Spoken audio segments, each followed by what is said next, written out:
Live from the 3J's Public House in Jaywick in the constituency of Clacton. If you hear some background noise, well, that's because the pub is quite busy. Well, what a couple of days it has been. I've got to tell you, I felt the first week of this election campaign was, without doubt, the most boring general election campaign you've ever seen in your life. On the one hand, you've got slippery Sunak making all sorts of promises. After 14 years in power, suddenly they're going to stop huge numbers of people coming into our country. You know something? I don't believe a single blooming word of it, and I don't think you do either. And then on the other hand, you've got Shifty Starmer, a man whose policy positions change virtually with the wind. And it would seem, if Angela Rayner says Diane Abbott should stand as a Labour MP, Starmer says yes, that's absolutely fine. Two characters who might make quite good middle managers in my view. How on earth Starmer got to the top of the DPP is quite beyond me. But they don't believe in anything. They're doing it for their careers, and you can see it a complete mile off. The big picture is that Labour are now so far ahead. So far ahead. Every poll shows them getting a majority, even bigger than Tony Blair got back in 1997. And the reason is the Tory brand is broken. Now, in terms of being disaffected with politics, no one's more upset with the Tories than me. In 2019, I formed the Brexit Party with Richard Tice, and within 6 weeks, we not just won the election, we got double the number of votes of the nearest party. Mrs May resigned in disgrace, the worst result the Conservatives had had in 200 years of their existence. And then we got Boris, who at least had backed Brexit. Quite how much he meant it, I don't know, but he did. I stood aside in that December election in 320 seats, and Boris got an 80-seat majority. And some promises were made to me that haven't been kept. Net migration, the number of people net coming into the country every year. Well, the Tories had promised in their 2010 manifesto, 2015 manifesto, 2017 manifesto, and again, every time to say net migration will be tens of thousands a year. The 2019 manifesto said we will end mass importation of unskilled labour.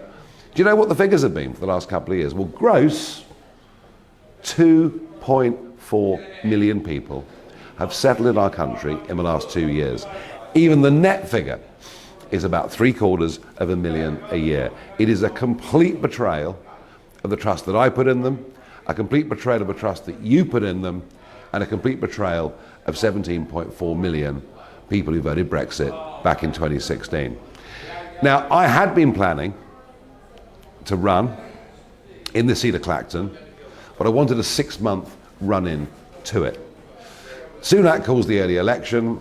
I must confess I was very wrong-footed by it. I said, well, you know what I'll do? I'll campaign for the party around the country, but I can't do that and do a seat. And I thought that was a logical, rational position. But what changed my mind were two things. Number one, something is going on out there. No, believe me, something is going on out there. There is a rejection of our political classes on a level I've never seen before. Brexit was a symptom of that. You know, no one thought Brexit would happen, but it blooming well did, which shows how far out of touch Westminster is with folk in this country. But the second thing that happened last week, and there I was in Dover and Skegness and Boston, and I was in Ashfield in Nottinghamshire, and people in the street meeting me and saying, why are you not standing? And I give my explanation, but I could see almost a slump of the shoulders, almost a sort of sense of, Nigel, we've been with you on this journey, and indeed millions have, for many, many years, and you're letting us down. So I got home on Saturday night, and I began to become filled with a sense of guilt. How could I? In fact, how dare I let down these millions of people who helped me gain the biggest constitutional win for centuries by getting us out of the European Union? So I changed my mind. Now, some journalists criticise that, but you know, when have you not changed your mind about something quite big? I said, yep, I'm going to do it. And I went yesterday afternoon at 4 o'clock near Borough Market in London and said two things. Number one, I'm going to stand in Clacton. Now, there was a slight complication here in that Reform UK already had a candidate, ex-serviceman Tony McIntyre, who'd been working the ground hard. But great chap that he is, when I rang him to talk about it, he said, Nigel, you go ahead, you do it, and he's going to be one of my main campaign managers over the course of the next few weeks. But the second thing that really surprised the press was me saying I was going to come back as the leader of Reform UK, but not just for this election, but for the next 5 years, up until the 2029 general election. Now, into what was the most boring general election campaign ever, the response has been unbelievable. The Guardian, Tory alarm as Farage takes control of Reform UK. The I newspaper, Farage blows apart Tory election plans with a surprise challenge to Sunak. The Daily Mail, Rishi's darkest hour. And my favourite one, you've got to love the Sun sometimes. You really have. Nigel Farage. Proper stuff. So it has really rather captured the mood. So I turned up today in Clacton, and we'd said on TV last night I was going to be here. The response was literally incredible. Have a look at some of the social media stuff we put out. A massive crowd of people, wildly enthusiastic, and people just pleased. In many cases, they might have someone to vote for. I think my standing will actually increase the turnout at the election, and that's a good thing for democracy if more people participate. But the buzz, the mood here today, absolutely unbelievable, off the charts. In fact, I would say unlike anything I've ever seen before. You know, back in 2015 when I led UKIP, we got 4 million votes, only one seat, but 4 million votes. This, folks, is going to be a lot bigger than 4 million, believe me. And for those that say, oh, you're ruining it for the Tory party, vote Reform, you'll let Labour in, it's done already. The election's over. Labour are going to win. It's merely a question of what the size of the majority is going to be. And I promise you this, if this Conservative Party, who spent most of the last 4 years spending more time arguing among themselves than they have run in the country, if they're in opposition, I mean, they will be like rats in a sack. They'll be at each other the whole time. They will not form a coherent opposition to a Labour government led by Starmer that is going to be at best incompetent, perhaps even worse than that.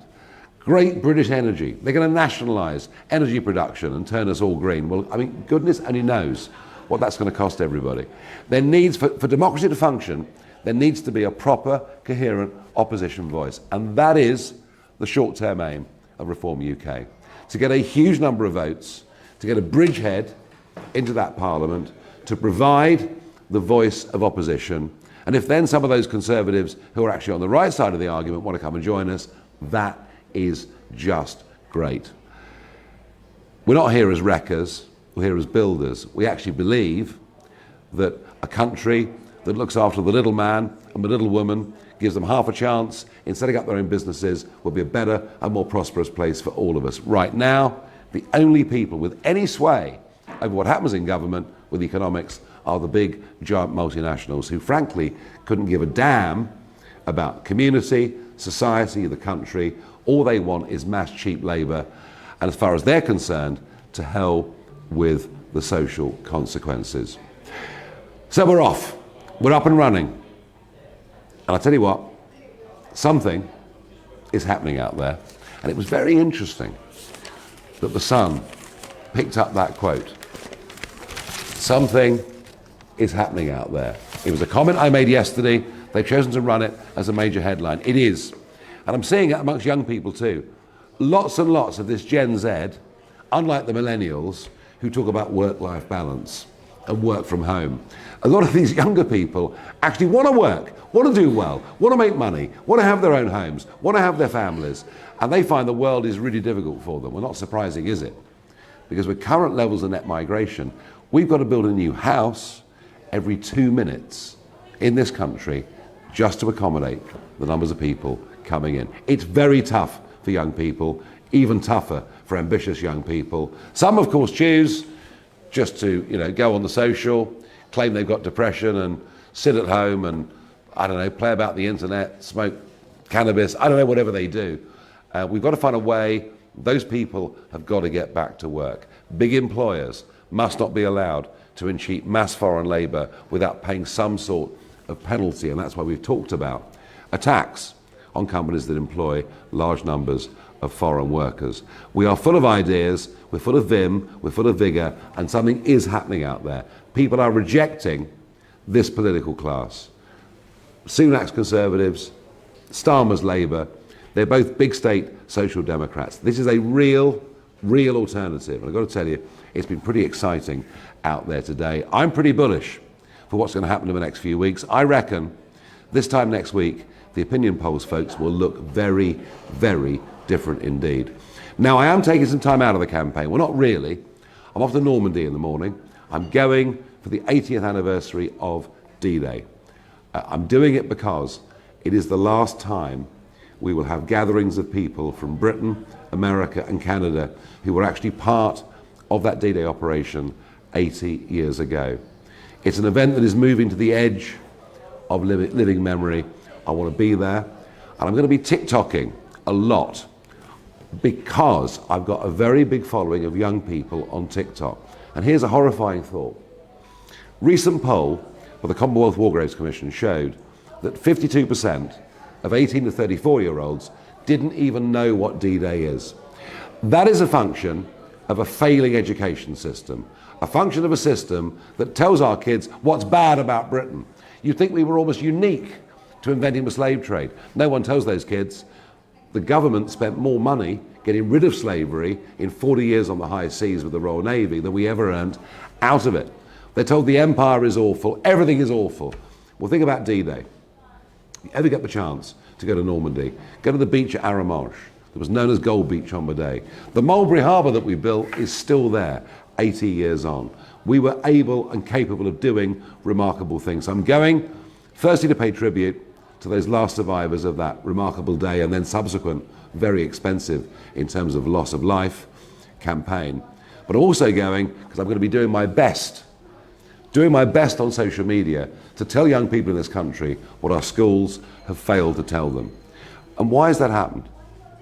Well, it's happened because we've had Labour and Conservative governments that don't believe in this country, don't believe in its history. They're more obsessed with diversity than they are with actually promoting what is good about this country. And if anything gives you a reason why Reform UK should be here, it's that.